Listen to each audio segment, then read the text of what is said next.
welcome to Geekology. I'm David Spiller. And I'm Sven Harvey. And tonight we're going to be doing an overview of Metroplex. So, Sven, we all know, everybody who's ever spoken to you knows that Transformers is your thing. Mm-hmm. Not really mine, whilst I enjoyed the toys. The animated series never really caught on with me. Yeah, I enjoyed playing with them, but it just didn't work. And then there was the whole movies thing, and never ever sit next to you in a Transformers film. The only thing worse than sitting next to you in a Transformers film was the poor bugger who went to see the second one with me, because I was cringing going, that shouldn't be this colour, and that shouldn't be that. And then afterwards they're like, you don't like Transformers? I'm like, yeah, I know, but even I know that the axe was the wrong colour. And he shouldn't have the sword, and he shouldn't have this, and he shouldn't have that. And he's like, the only thing more painful than sitting in a Transformers film with you is sitting in it with me. So that's not good. Okay, so first of all, this toy shouldn't be here. Well, no, not yet anyway. It's out officially in the UK sometime this month, allegedly, through Toys R Us. Exclusively in this country, whereas in the States, which is where this originated, it's on general retail. There are two other versions kicking around. There's the SDCC exclusive for San Diego Comic-Con. Dude, whenever you say SDC, hell, come on, they produce some of the coolest toys. Well, this is true, but the SDCC version is literally the same toy, but with a chrome face and chrome parts here. In the groinal region. In the groinal region, actually it's the top of the legs. And it comes with the second one of these guns, which is exactly what the Japanese one's like. That's exactly the same as the Japanese one. But with the SDCC version, you also get 10 little figures, which are either purple or red, depending on which faction they are, and they don't transform, and they're not even to scale with this. Always a bonus. I wasn't really in a big hurry to spend the extra, I think it's roughly $75 or $100 worth on that. Yeah. And there's also an Asian release of that, but the figures are gold and silver instead. But again, bling formers. Yeah, you're still talking about £200, so it's just like no. This will be released in the UK, 125, 130 kind of price point. Is there going to be a packaging variance for the UK of the American market? So. It may well have. They may well do a special run of boxes for it, but I very much doubt it because I can't see them bringing too many into the country. I really can't. I would imagine there'll be a sticker on the box job, just like the other two new releases that Toys R Us have got exclusively, which are Masterpiece Acid Storm and Masterpiece Soundwave, which are the American packaging with sticks on. Yeah, but let's face it, the Masterpiece range on a whole is beautiful. Mm-hmm. But I don't quite get the English versions that we get. I don't get the Masterpiece range. I mean, they produce a couple here and there. How are you meant to get a whole series without buying the American or the Japanese versions? Well, this is the problem, is the UK releases thus far of Masterpieces have been spotty at the very best. We had the original 25th anniversary Optimus Prime a year late because Hasbro Europe were convinced that we didn't get Transformers until 1985, which is just dumb. Well, and interestingly, because it was a separate production run, we actually got a better paint scheme than the Americans did, because ours didn't. It was supposed to be battle damaged, like the American one, but it isn't so much. It's quite strange. It's like on the American version of the toy, there was blast marks on the grill on the stomach, whereas ours, it looked like it was just the outflowing of the smoke. Right. So I preferred ours. The paint applications on the horns and the little lights on the top of the cab were a different colour and looked better. So it's quite strange that the British release was actually better than the American one. Mm. But even then, still the original Japanese release from a year or 2 years earlier was still nicer. Japanese release for Transformers always up nice though. They get the better packaging, they get the better toy. Well, that was true up until recently. Things have caught up with them, and especially with the Generations line, the packaging is almost identical. Well, it's as identical to the American versions as you could get while it still be Japanese, which is a bit of a shame in a lot of ways.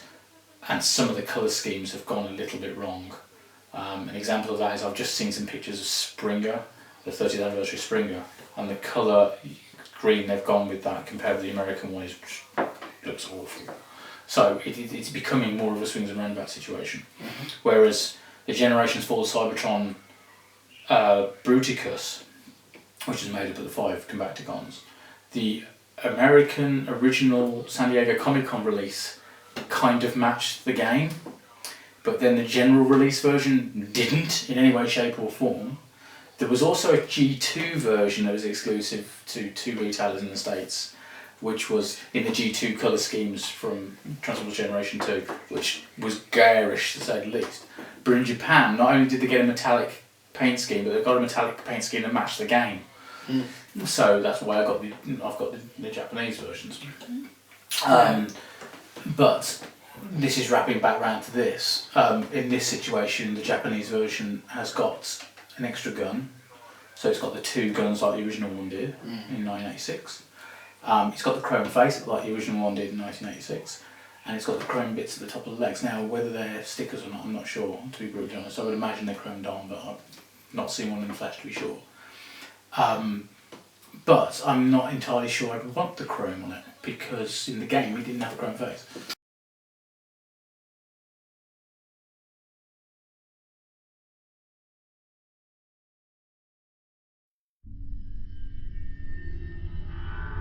Whoever you are, I can feel your presence through the Matrix.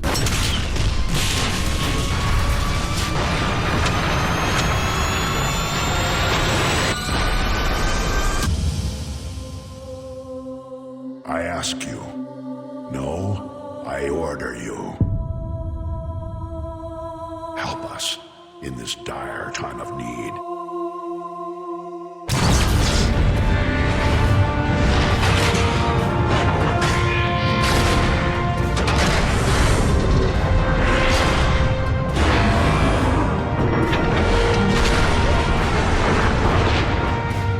Metroplex heeds the call of the last prime.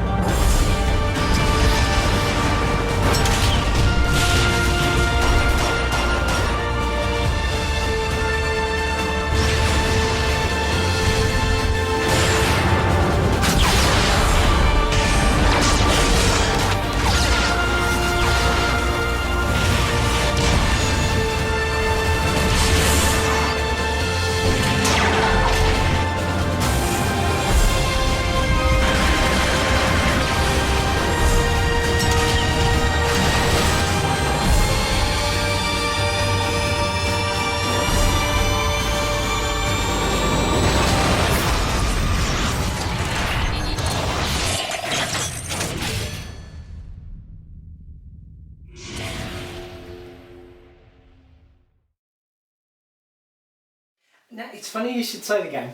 Yeah.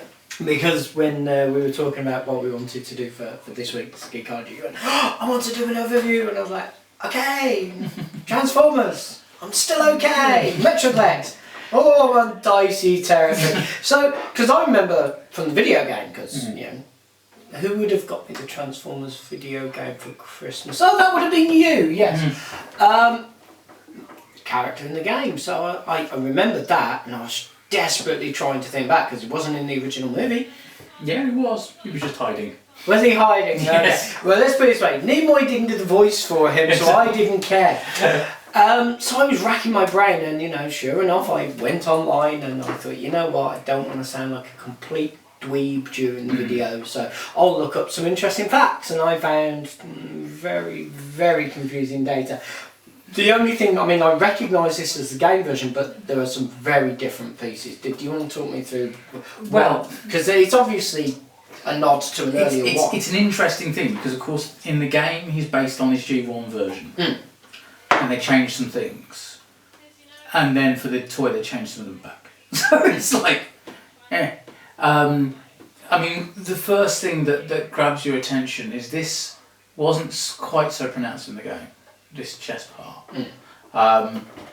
But this is important because that's the door that Hot Rod and Cup were trying to get through in Transformers the movie in 1986. Oh, okay, now I remember. There we go. Yeah, there we go. To really imagine 2 Insecticons trying to eat through it. Yeah. That could take a while. Yeah. So that's basically that's where that comes from. But Metroplex himself didn't show up in the original series until they did season 3 of the TV show, which I had no exposure to for God knows how long. So the first time I saw Metroplex was in the comic. Yeah. And the first thing he did was rip open Autobot City from underneath and start killing Quintessons who were trying to invade Earth and try to take over Autobot City. By the time that Hot Rod, believe it or not, woken him up, he'd already had Matrix taken from him and had reverted from Rodimus Prime to Hot Rod, and then basically woke him up and 700 foot of Metroplex running around the planet. It's quite funny. Well, I'll tell you what, let's get to the part of the video where, you know, I actually do know what I'm talking about, and let's review the actual Transformer. Now, I will let you do the rave points, and then I'll put what I thought was the negative points, and you tell me what you reckon. Right. Well, it's the tallest Transformer they've ever made. Just slightly taller than Fortress Maximus from 1987. Problem with Fortress Maximus is that he will not pass any stress tests or drop tests in the UK or the US, so it can't be reissued. It has been reissued recently in... You owe me a pint. It was reissued in Japan a little while ago. But this is taller, but he's not as heavy as Fort Max, because Fort Max is bulky, and this, considering the original Metroplex, which was about this tall, was almost as wide as it was tall in many ways. This does have a little more of an athletic look to him, but again that matches the game a little bit more. It is stunning. The detail on it is, the detail in the moulding is gorgeous. It's a shame they couldn't really paint a lot more of it in, but that would have made the price ridiculous. The sticker sheet, obviously I've used all the stickers, but that's an idea of the sticker sheet. So there's 90 odd stickers that were on there, but even then it didn't pick out all the details, and I've actually added my own stuff. That Autobot logo is actually a full Cybertron one from a separate set from Repro Labels, because it's flat. It's a flat red one on the actual sticker underneath. There's hidden weaponry, plenty of guns on it, and so on and so forth, because it's basically supposed to be the last line of defence for the Autobots. Okay. So that's fair enough. He comes with Scamper, which the original toy came with, which is basically a little car turns into a robot because of his own gun. But that looks nothing like the scale. Not even close. It's if the car was that big, it would be the size of a city block. Okay. No. Nice to see they're sticking with their strengths. Yeah, I mean, there's world's smallest Optimus Prime. He's twice the size he should be to be in scale with that. Yeah, because the sticker in the cockpit just there. You've got a little Optimus. Tiny Optimus. Perfect. But that's where the problems start, is that if that's accurate, that makes this Metroplex double the size of the one that turned up in the comics. It's just under 700 foot tall. So, you know, this is the size of a mountain. But it is meant to be a city. Yes. Well, rather a city block, should we say. I mean, it's the core of Autobot City, so it's London. It's basically the city of London within London kind of thing. That's the way you got to look at it. But it's a really nice toy. I mean, it's a lovely thing to have. It's a display piece. A display piece. It's unbelievable. But it's interesting that my two little sons, well, little, 8 and 12, keep running off with it. Okay. But they don't like Transformers, honestly. See, you say that, but I watched you transforming this earlier, and my heart ached. You were trying to cup it round and do it. It's way too floppy. Yeah. It appears to have no strength in it. I mean, okay, kids running around with it, granted, I don't think it's going to break. Yeah. But watching you try and pose this thing, I was like, I know exactly what's going to happen. You're going to pose it, you're going to have it in a cabinet, you're going to have all the nice little ones around it and That's why it's like this. You ain't falling over like this. Yeah. But if you pose the hip or the knee at any point, it's straight over. Yeah.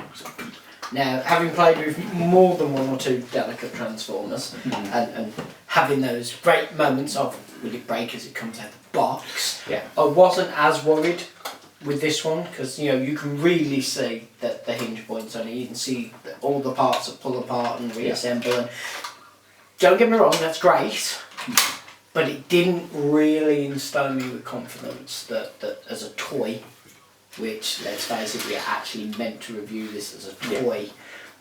I'm not sure on it. I'm really not sure on it. It's big, which is great, but on the other hand, it's big, which means kids are going to use it as a hammer. Yeah. Dunk. Now, at 125, 130. It's not really going to any small children, so that immediately wipes out the running around the house with it like an idiot program. Yeah. So that would be one of the negative points. The other negative points for me, personally, was you can see massive joints all the way around this toy. And I will acknowledge that all toys have to have joint points, they do. But when you consider the quality of toys that have been produced for children today, this suddenly reminded me as a kickback to the 80s. It's a proper kickback to the 80s, because it's like, it's screwed together and here's the plastic joint, and whatever you do, don't do this. On the other hand, show them the eyes. I love the eyes are cool. Don't know if you're going to be able to see this on camera, but we'll give it a go. Basically, there's a little tab in the back, which you can move from side to side, which actually controls the pupils of the eyes. So I don't know if you can see that, but it's moving the pupils which light up, which is pretty cool. They are going to see that, because you forgot the miracles of Future Sven. Yes. Future Sven is going to use a little bit of video footage that we'll record after to show you that, because it's a really nice feature. Yeah, absolutely. So when you do pose it, you can pose the eyes looking wherever you want them to look. Which is pretty cool. This gun, those of you who know G1 Metroplex know that should be down in his hand. There's actually a port on it. So I can get it in his hand. There we go. There's a little hole in his hand which he kind of fits in. Honest go. Go on, you can slip it in his hand, I won't tell him. Excellent. But there we go. This is where you're wondering why there isn't the second gun. Interesting point though, is a third party company is actually doing another gun for it that transforms. Excellent. Which is intelligent. Because the other things with the original toy from 1986 is that the guns formed another character. Yeah. Just like the cassette tapes did for Soundwave. Yeah. So, which is a bit of a shame that we don't get on this one. But at least we've got Scamper running around. Another word for Future Sven. Put the link down for the company doing the other gun. Excellent. Okay. But it's obviously, supposedly, originally it's supposed to be from the game, because it's got plenty of sound effects and speech. And they're all taken from the I sound. mean, they're all taken from the game. So that's literally when Optimus Prime orders an airstrike, because the airstrike actually comes from him firing missiles from the back. Part of his transformation. Yeah, I think that's when Megatron gets pounded into the floor, because he literally finds Megatron and does this. Under your control, you press the X and on PlayStation anyway.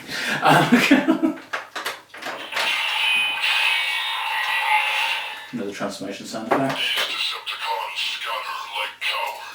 I wouldn't call them cowards. They're up against what, 1,400-foot robot? Any sensible Decepticon's going to be going, no. That's fair enough, because that's actually mentioned right at the end of the game. Which, have you got to it yet? Yeah. Yeah, you have got it. Right, okay, that's when he's giving his spark over to the Ark. More transformation, or standing up, or something like that. Metroplex heeds the call of the last prime. Yeah. Foolish Decepticons. Yeah, but you try to stand up to use for you.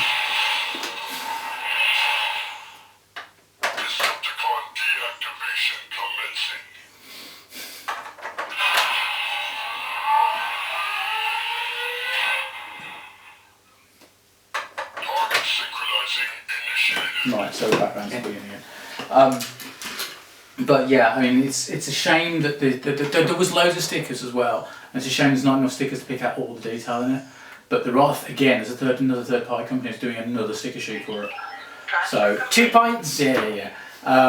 So it's a bit scary that you'll probably end up putting 200 stickers on this thing if you get the second set as well. I did put on, as I said, extra stickers myself, which are actually leftovers from For the Cybertron kits from repro labels, including that logo there, which is more appropriate for the Cybertron. But yeah, I have to admit, I love the toy. Do you think it's value for money? It's a shame it's not 100. I think if it had been $99.99, I would have unreservedly said yes, go and get it. The price is going to be here. I don't know. I mean, this is the thing, is that a lot of people got the American version and paid $140 for it and were quite happy. That was auto assembly. That was auto assembly. $140, $150 depending which dealer it was. And they sold out. A link will be put at the bottom of the feed for Auto Assembly, the UK's largest Transformers convention. Europe's largest Transformers convention. Nice. In fact, I think it's the biggest one outside the States. Was it Europe's biggest one when you were the founder? Yep, still was there. When I was still there. Yep, Marvellous, absolutely. But yeah, what we'll do is we'll have a go at transforming it. Make you sweat. Throw, get the gun off. Oh, I fired the missile. Yeah, just went off in your hand. Yeah, that's about right.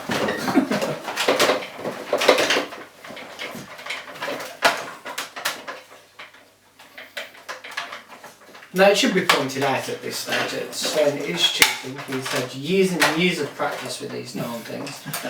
Because whenever I transform them, it's always slightly more gingerly because of one of the first and very expensive transforms I ever did. I broke the hip on within 2 minutes of taking it out of its box. Nothing else will give you a healthy feel of transforming a £100 toy than breaking the first one you get your hands on. Right, so I'm going to try and remember if that's the right way around actually. I'm trying to do both city and vehicle mode at the same time, knowing me. There we go. Let's pop that back. I think if I want to do vehicle mode, I want to do that.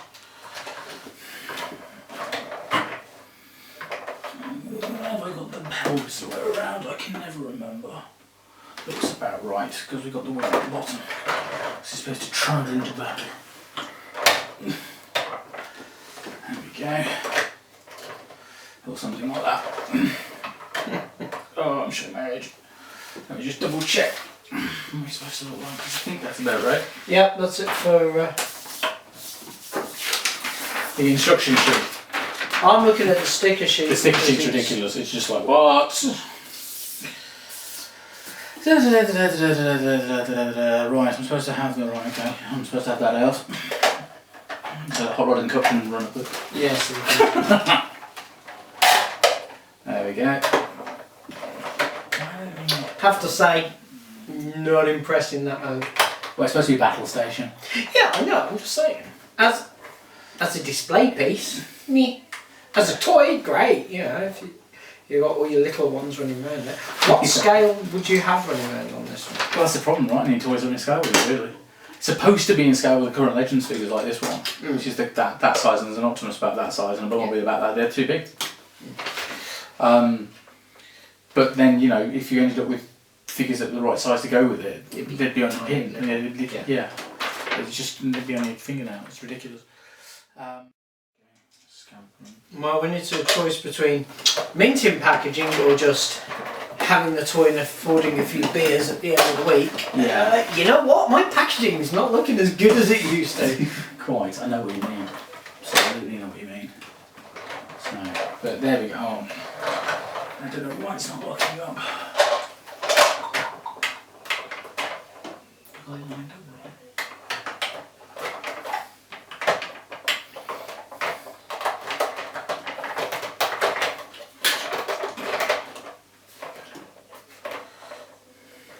See, I'm spotting a small child losing patience. Yeah. I think it just ended up playing with it, the two kids did. Short socket. Get on with it. There we go. And that's the so-called vehicle mode, battle station mode. For all intents and purposes. And to transform it into city mode, it's literally a case of you flip the legs back. So get that out of the way. Get that out of the way. Pop that back down.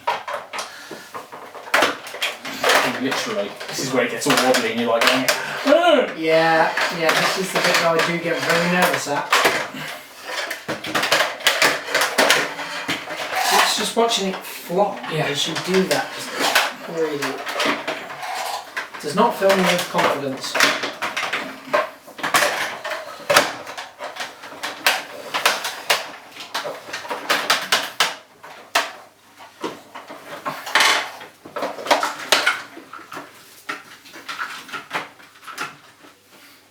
Repairy bay stuff and things going on, and yeah.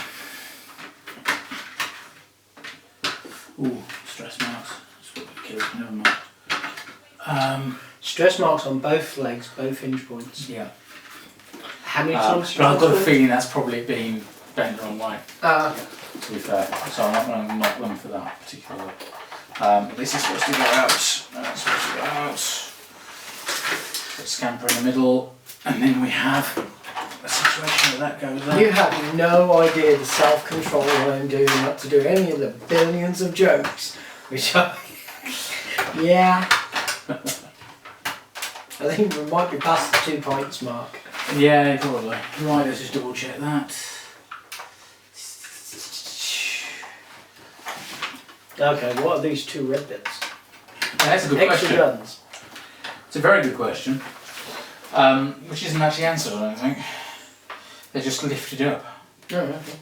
Don't do it. Well, if you want to lift out red parts, Yeah, that's the there we best go. place to put them. So, yeah.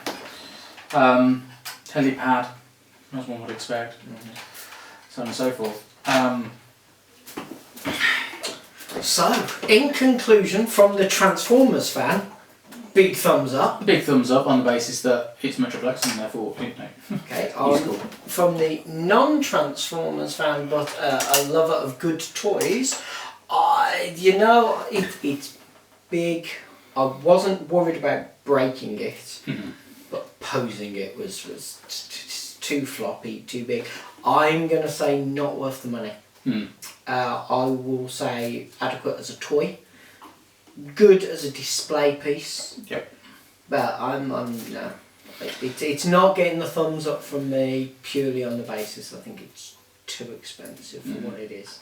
And also, I don't have the love for the character in my heart, so I'm just purely looking at it from a plaything and as a display piece. Yeah.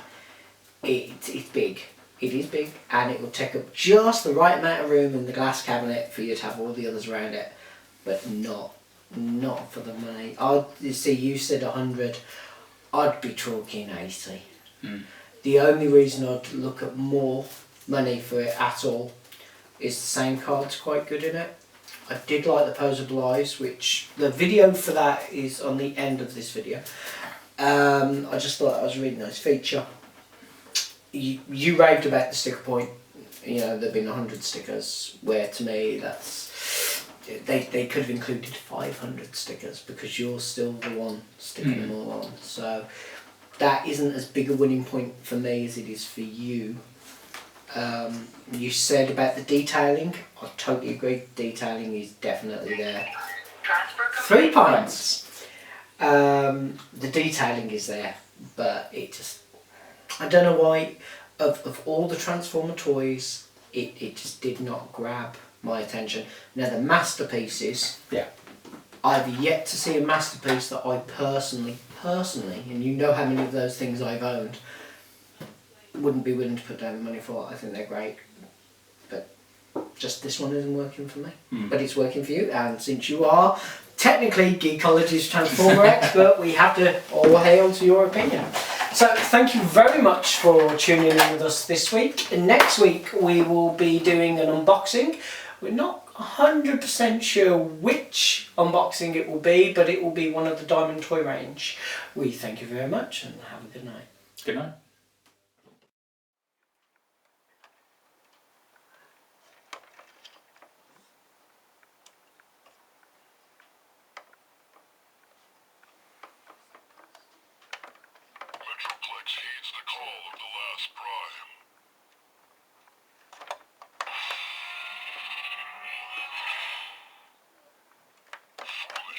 Decepticons.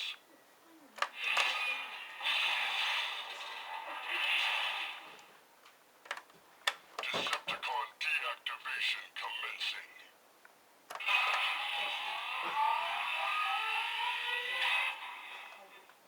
Target synchronizing initiated.